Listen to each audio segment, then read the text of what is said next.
we are not fraud detectors. So there are other companies trying to detect manipulations and cheating stuff like that. We don't do that, at least for now. What we do is find real problems, for example, missing controls, weak arguments, contradictions with the literature,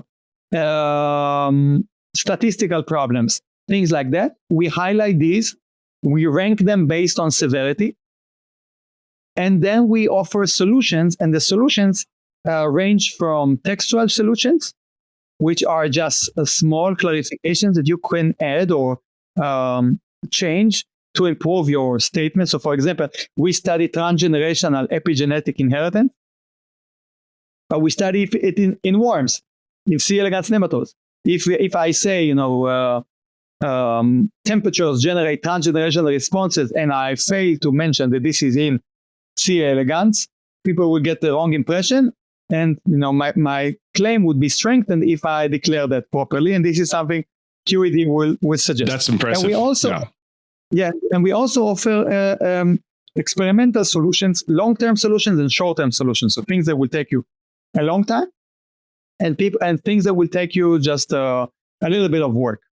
And it's very important to understand that this tool is this platform currently serves the authors. So we find many gaps.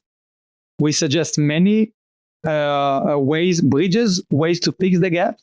But we are addressing the authors. We are suggesting things that are not necessarily required for the paper to be accepted to a journal X.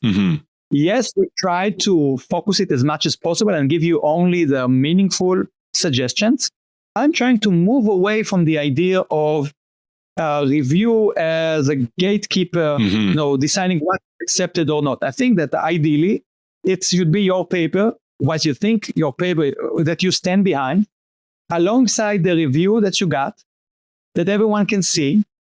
And then the gaps that were surfaced, you should be able to have the place to comment on these and say whether you think it's a real gap. If you think this is just a picky gap that the reviewer, whether it's an AI reviewer or a human reviewer, you think it's just speaking on you, or maybe it's inaccurate, and you should have the ability to comment.